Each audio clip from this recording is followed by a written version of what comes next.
this morning? Hi. Well, that eye, it doesn't look any worse. Hi. Gray's eye seriously doesn't look worse, but it's also not healed. And the vet said they can see her right away. So, Don's going to pull Ruby out and bring in a crate, and I'm going to get Gray into the bathroom so that I can crate her up without losing her. Come on, buddy. It's a little short time out here with the boys this morning, but they've got their food. Hey, buddy.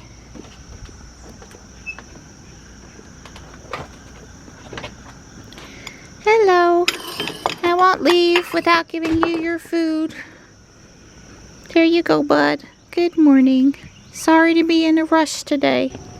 Hey, Donnie. You got my purse. I was waiting for you to come out of the thing so you could get my door open for me. Yes, ma'am. Since I got my phone, my purse, and my camera case in my left hand and the camera in my right hand. Oh. We got up at 8. It's 9:20. You know, I have to have a cup of coffee in a couple minutes to get my act together. I don't sprint up fast like I did when I was younger. And I did put food down for everybody, so yeah. I would say that it definitely didn't look worse, and it might have looked like it wasn't bothering her quite as much, but I'm sure eye drops are good. I really don't want to drive to Wake Forest today to the emergency eye vet. I will if the vet tells me that, you know, I don't think there's a foreign body in her eye last time. Last time she clearly needed the eye doctor to remove the thorn and clean the irrigate the eye and all that good stuff. That was totally necessary. That wasn't, but I'm really hoping that eye drops will be, because I had another, it was Mittens. She had a scratch on her cornea, and eye drops from the local vet were just fine. They put some dye in it so you could see the scratch. It wasn't a deep one, and we just did drops, and life was good. Keep your fingers crossed for me. Life seems to throw me one new stressor every single day. Johnny's doing good down at school. He's doing excellent down at school, but you know, there's been a lot of change with him moving down there, and I really need some non-stressful days. So the work crew is over here. The road's not set up to be blocked off yet, but they're there, and the road people are in the parking lot. Don and I were gonna go walk, but Gray comes first. Fuquay doesn't seem too busy here this morning. I think this is the least busy I've been up the Judd Parkway to Main Street in forever. I'm driving right now.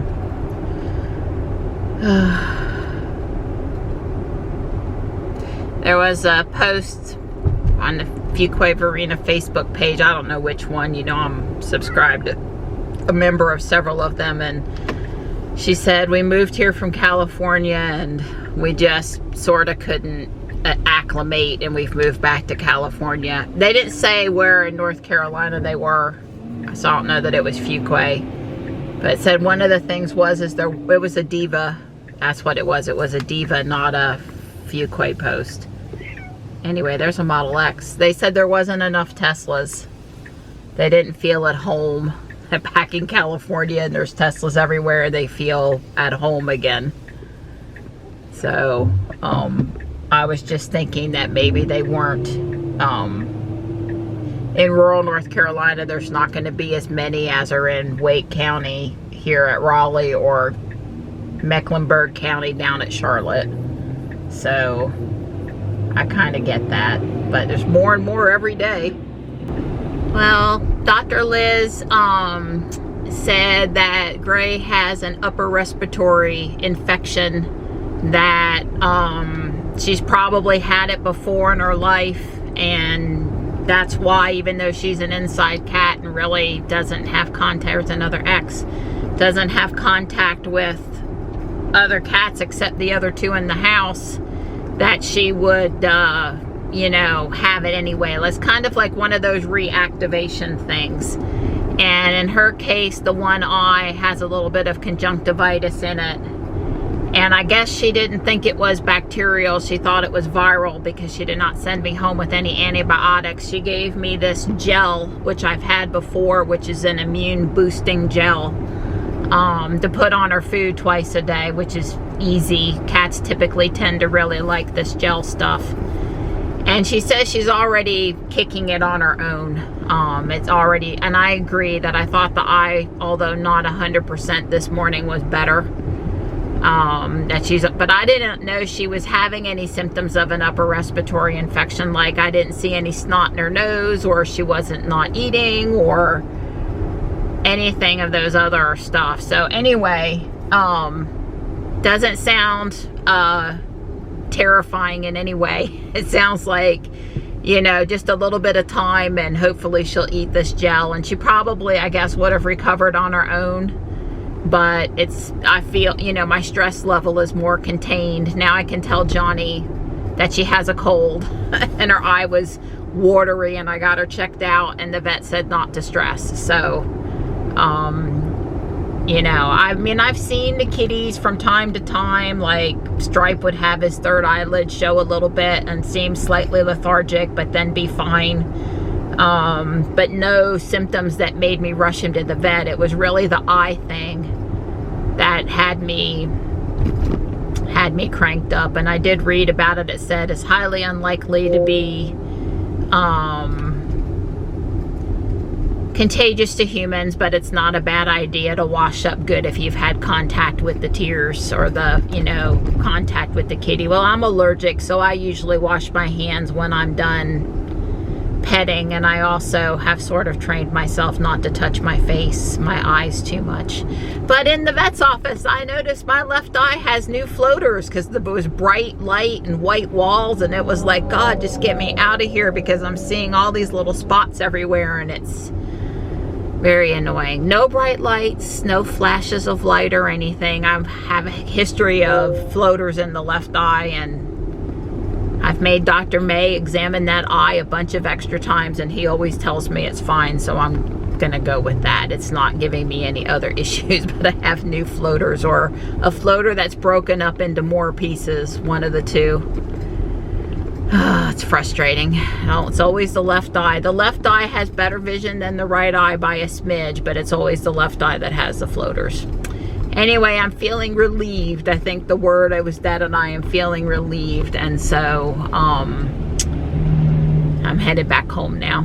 That was Dawn messaging me, probably asking for an update or when are we going to walk or something like that. I assume we'll go home. I might need one more cup of coffee. I've only had one, and then we can go for our walk. It's supposed to be 83 today. You know, I can't be certain, but this olive osmanthus seems to frequently put out flowers that smell awesome. I smelled the beautiful orangey, sweet gardenia kind of scent the minute I came out the door this morning. This is probably like my favorite shrub in the entire yard for a fragrance perspective, for sure. And I'm really happy with the shape of it. It has that nice conical Christmas tree kind of shape, and my little maple continues to do good. There's where the deer ate the hosta out of that planter. The encore azaleas are out.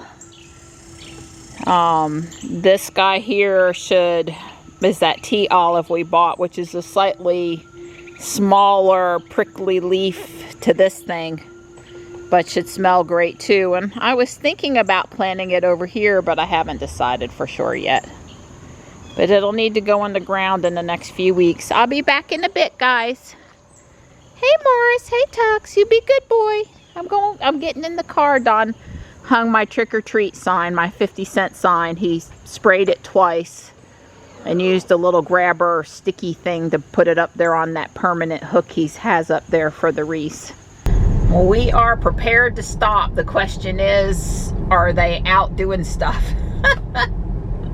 Hopefully they are. And Don said they were all, he had ascertained that there was a lot more to do. And they're hanging out. They're waiting for they're hanging out. I don't understand. I would just... Oh, they got their traffic control guys. Well, the traffic control guys were here an hour ago or 2 hours ago, whenever it was.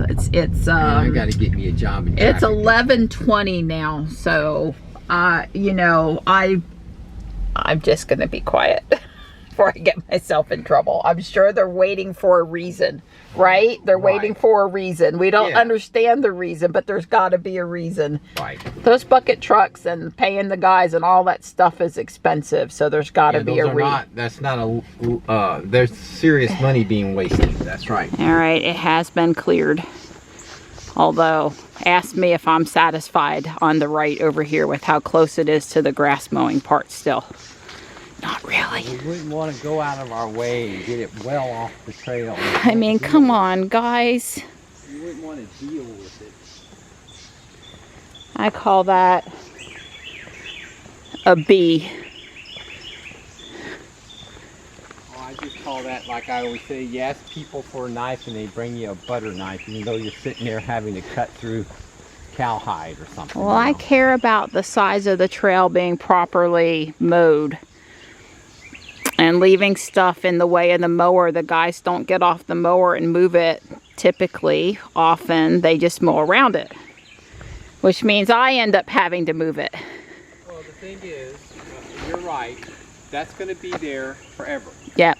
I mean, it'll rot in 10, 20 years. It'll be gone, but up until then, but by then there'll be a piece of privet because they won't be cutting underneath it. Yeah, it's just, you know, you gotta be. I sounded grumpy in yesterday's video, and I don't want to sound grumpy today. I didn't mean to sound grumpy yesterday either. I just want people to make good choices and go 110%, and that's all. The thing is, they were all the way down here with the equipment. With the everything they needed, and the one more cut, one more cut, and 3 or 4 more throws into the woods. Well, maybe. I think you could do it with one more throw, but nonetheless, they were one cut away from doing a good job versus just did it. It really has dried out pretty good. I'm surprised the guys aren't out here mowing. Although the trail needs it a lot more than the park grass. The fields have been mowed, but the park grass hasn't. I'm gonna need to try to mow our grass one day this week.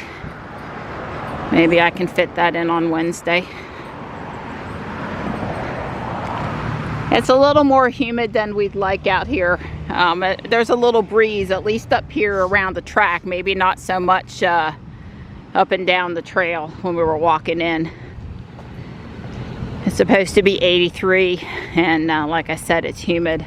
There were some 70s in the forecast for later in the week. I need to look if that's still the prediction or not.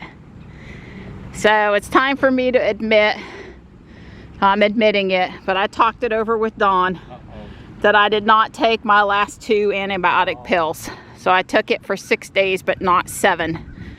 I really felt like the antibiotic was making me sick, and beyond the nausea that I was having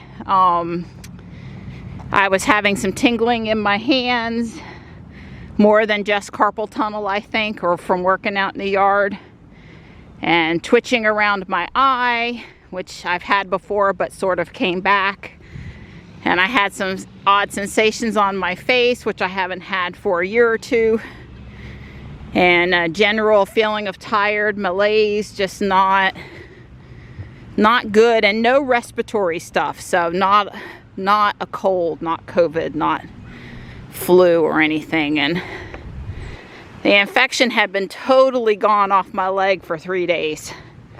And my research said 5 or 6 days was typically good enough for uncomplicated cellulitis, which I felt this was. So after listening to me almost not take it the 6th day, and then taking it anyway and feeling even worse, we decided to stop it. So,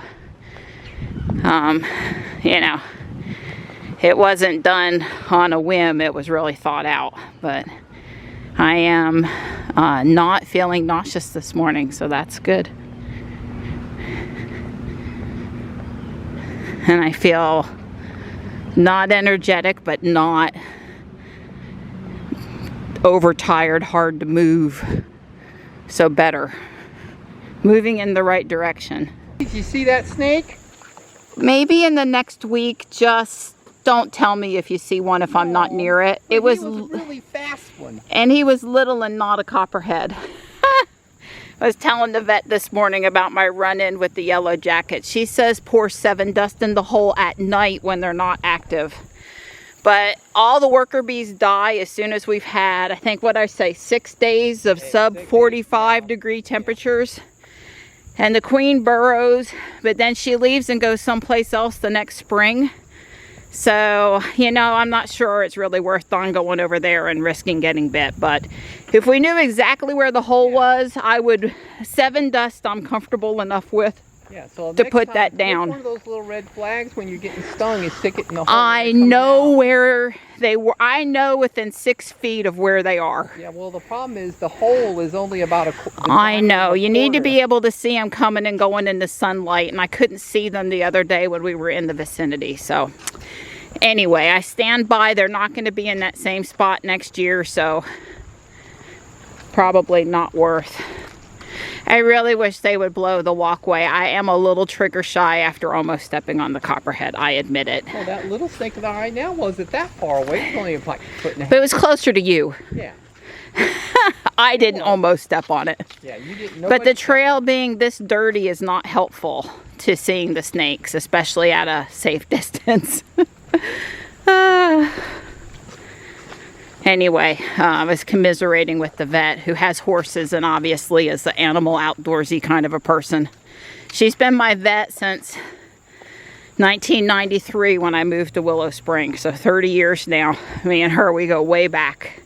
I was seeing another vet that worked for her for a while because Dr. Liz seemed to do dogs and big animals and Dr. Velma seemed to do cats. So when I went with dogs, I usually saw Dr. Liz. Anyway, I never transitioned on purpose. It just happened that way. But Dr. Velma's moved on now, and so it's mostly Dr. Liz. I don't know what I'll do when she... Well, I wouldn't think they would close the vet there. I would think she would retire and pass it on to somebody. But anyway, we go way back, and I was commiserating with her about yellow jackets and poison ivy, and she says she's more worried about copperheads. I guess when you're a vet and you treat emergency copperhead bites on domestic pets, animals, our furry friends, you don't like copperheads too much. The guys still don't appear to be working on the lines. How to get me that job? I'm sure there's a good reason, but I just don't understand. And they had put up the flagger ahead signs and stuff. Don't put them up if it's not imminent. For hours in advance of doing anything. Well, the trucks are all gone. The bucket trucks are gone, so maybe they're off doing something. The back side of the property or the other side of the curve? Yeah, possible. It's possible. Yeah, I think. Or they gave up for today too. Yeah, I personally, well, yeah, because it's lunch. It's noon time. I guess what I would say, I think this is a project manager problem. I don't think the guys. Right, I'm sure the guys, I wouldn't just want to be sitting around I mean, it'd be fine for an hour. I get caught up on my family phone calls, my TV time, YouTube or something, but after an hour, okay, well, I don't see them back on the property back there either. We'll check around the curve in a minute. Darn hill. So Don took me up to South Park and we ran the pogo route, and we didn't see any other sign of the trucks except for mud coming out of that lot where they were parked. They obviously turned coming this way, like this silver vehicle here, because there was mud all over the roads that came out of the treads when they left the parking area. But they still got their worker red, be prepared to stop, flagman ahead. But unless they've put back up in the last 5 minutes, they're not over here. Please take the flagman signs down when you're not actually doing anything, please? Well, the traffic guys are gone. And the traffic guys are now gone too. But they're probably at lunch. Right, could be. And the guys are still gone from over there. I assumed that they would not take all 3 trucks and the pickup truck to go to lunch. I assumed they'd all hop in the cab crew pickup truck and go to lunch. Idea. Or take, I don't know, anyway. I would suspect I would be breaking Just my get lunch. over here and do what you need to do and be done with it already. There's a traffic person. Right, W-R-I-G-H-T. He's taking the sign down. Thank God. Taking the signs down. Thank goodness, because they've been up a lot lately. It's kind of like crying wolf, you know what I mean. Totally happy to drive carefully, not run over the workers, abide by the flagman, but don't leave it up when you're not working. We're home and Dawn spun that coleus plant around a little bit. It was getting to the point where Jules was really hitting it going into the garage, so. And Kitty should be happy we have a Chewy delivery, although I think they said partial delivery this time. So I wonder if they didn't have poultry platter, they didn't have mixed grill. The cats really at this point seem to like mixed grill better. It has more gravy. Hi, boys. Hi, Marty. Yeah, you tell me all about it, honey. Tell me all about it. Such a sweet boy. All right, boys, that was only half the order, and it was poultry platter and not mixed grill. Sorry. They didn't imply that they'd canceled the other half of the order, but hi, Tux. I'm going to work on the Mystery Mansion. I'm almost done with this part of the building. I went ahead and did the roof and found these purple slopes last night. I knew I had them, but had trouble hunting them.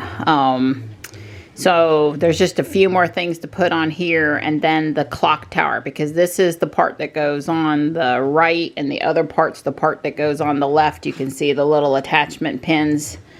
The other part's on the table. I don't know if I'll finish it today. That middle section is bigger, but it's only 1:40 in the afternoon, so I've got a couple hours to fool with it. I was in to see Gray and sit with her and love on her, and I swear her eye already looks better. So she had not eaten the gel I put out, but I'm going to fool her up at dinner time. I'm only going to put 1 piece of chicken and the gel on a plate, and hopefully she'll be willing to eat on it.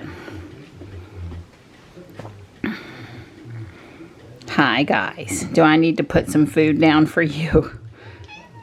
Oh, my goodness. Hi. I finished it, and let's see. I'm waiting on glass pieces, and then I'll put the rest of those stickers on. This has to be changed out to black. I had trouble finding them. I still need one for the dragon on the table over there too. There's a couple places I substituted dark gray for light gray or light gray for dark gray, and you're just never gonna know. I definitely need to mortar some more of these log bricks. I am totally out in the light gray, and I should find some more spooky things. But Donnie, come here, check it out. If I turn the knob at the back, it turns the clock, and it shows either the bat, the thing spinning. either the bat or the fireplace. So there's the bat. Probably I like that. But on the back side, up top, we've got the coffin also, and some locked up. Well, remember, it's the Mystery Mansion and it's Halloween. I added the cat. This is some sort of a rock thing that, like, you would hit somebody if they came inside your house, but I just put a couple gears on there because I don't have the special rock. So I'm going to say it's 95% exactly the way it's supposed to be. With a couple of substitutions I'm never going to notice, and you're not either. Impressive. And just a couple things I need to fix. Yeah, buying the sticker set is the only thing that I did. And that really makes it, because, you know, the windows and the wood and some of the pieces have, you know, the clock tower. I really needed those pieces and stuff. The last thing I got to build is there's a carnivorous plant that goes in the greenhouse there.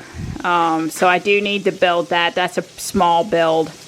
And like I said, when the glass comes, tweak the glass and swap this out for a black piece. And add some minifigures. So, I don't know. A very small session with it when the glass comes. To get it exactly the way it's supposed to be. But I am super happy with it.